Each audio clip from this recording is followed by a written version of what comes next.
No!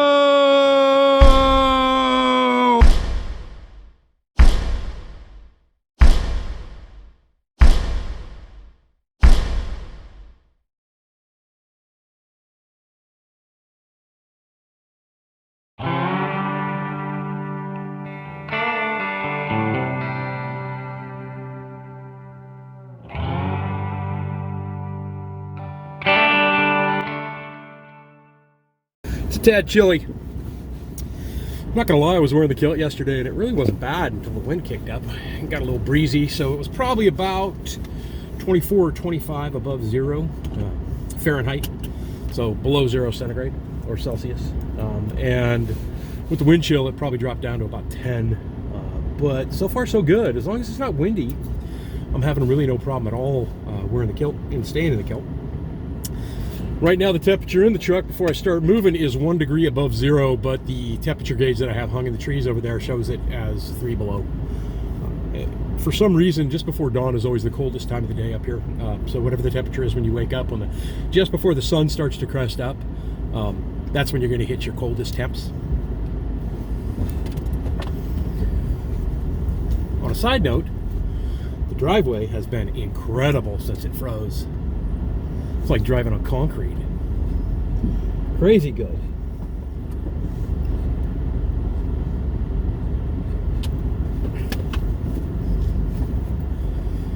Should make for a beautiful sunrise today. Happy Halloween. It is the 31st of October right now. And the sky is clear. We have no snow or rain or anything in the forecast. Let me spin the camera around here. We have no snow or rain or anything in the forecast for the next 7 to 10 days. Just cold, cold temperatures. All right, I'm headed to Kenai. Home Depot, here I come.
This is day 2 of working on the project that I'm working on right now, the outhouse. It's a composting outhouse, which is why there's no hole drilled in the floor. I didn't want to do a permanent outhouse yet until I know exactly how the cabin's going to be laid out. The temperature that I showed you earlier this morning was correct. It was 6 degrees below zero when I drove into town to pick up the new cordless drill. And I got the cordless drill because I'm going to need it anyway. It came with an impact driver as well. But hauling the other DeWalt drill around the plug-in drill is a nightmare.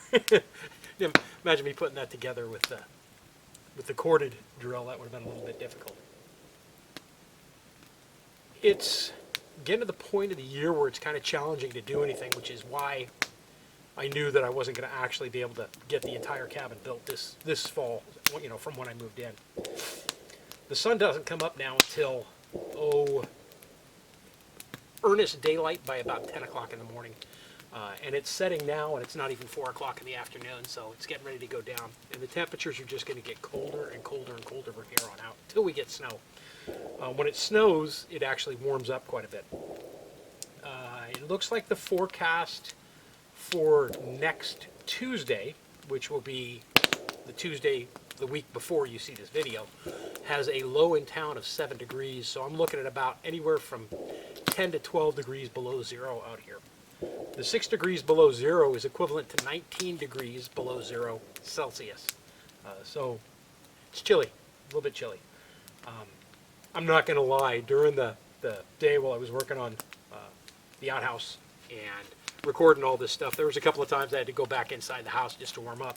And it had nothing to do with the kilt. Like I said, surprisingly, I stay pretty warm from the waist, you know, down to the shins. My feet do get cold. My hands were just freezing. We're going to finish this project up over the next couple of days. All I got left to really do here is the door and the roof, and the actual structure itself will be closed in, done. I'll be able to get that done probably tomorrow. We'll see what happens with laundry and stuff. Because Sunday's my laundry day, shower day, and cleanup day. And then I have to build the seat in there. And I'm going with a height of about 16 inches, which is actually healthier for you than the ADA compliant toilets. The ADA compliant toilets are much higher, and the reason why is because they're easier to get off of, you know, for somebody who's got a disability or for older folks.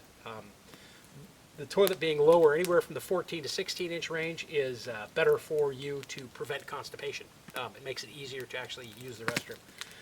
But I'm just a day or two away from not having to be a bear in the woods, and I'm looking forward to that. We got more to go. If you like what you're seeing on this video so far, do me a favor and hit that thumbs up. If you have not done so already and you think this might be your cup of tea, by all means, feel free to subscribe and click the notification bell down below. I'm going to point over this way this time, see if I get it. And switch that notification to all so that you know when all of my videos are available. Also, down below is an Amazon link as we get towards Christmas. And if you have nobody you're already supporting, do me a favor and click that link before you go shopping. And that'll go ahead and donate a certain amount of money to the page. I'm an Amazon affiliate, so it won't cost you anymore, but I'll get a little cut of something for the sales. And that would be greatly appreciated. I got to get 3 sales in the next 90 days, or else I'm going to lose my Amazon affiliation. When I set it up, I never put a link on the page. Also down below are my Facebook and Instagram pages. If you're interested in following along there, you can as well. I post a lot of pictures on Instagram that you don't see on the videos. And again, special thanks to Dave Whipple from Bush Radical, who actually designed this outhouse himself and did an entire video on it. But his was an actual hole-in-the-ground outhouse. And I have watched Dave Whipple and Bush Radical for a few years now and love everything that he does. Dave, thank you very much. And when you were doing this video, and I think it was right after you got the door to work, or got the door all set and everything else, you did this. Your instructions were beyond awesome. And even though I had to watch that video about 10 times, this is the first time I've ever built one, and I feel like I could put one of these together all day long. So you're right, easy way to do it. I didn't go with the logs like Dave did. When Dave built his, he built his on top of logs. And that's because I don't really have big enough logs for that. I was going to go with 6x6s, and the price for those were $42 or $43 a piece. And 4x4s were only 21 bucks, so that's why I went with the 4x4s on the bottom. Wood up here in Alaska will not rot very quickly because the temperatures are so cold. So I don't look for that to be a problem at all. The entire cost of this outhouse, when I'm all said and done, is going to be just over 300 bucks. I'm not counting the drill because I actually will use that drill going forward from now on. So it's amortized. It just keeps getting cheaper every time I pull it out to use it. But yeah, about 300 bucks to build this entire outhouse. And it's, like I said, a composting outhouse. So basically, you'll sit down on the toilet just like you're going to go to the bathroom, but instead of going into a hole into the ground, it'll go into a bucket, and then I'll just haul it back and do what they call black soil or night soil out in the back of the property, and let that compost. And you don't want to use that, from what I understand, for vegetable gardens or anything like that, but it's supposed to be pretty good for flowers and that kind of stuff. So we'll see. It's going to take a few years before that's ready. I'm going to enjoy this fire and this beer. Enjoy the sunset while it goes. Thanks for watching. I'm Sean in Alaska. There's more to come.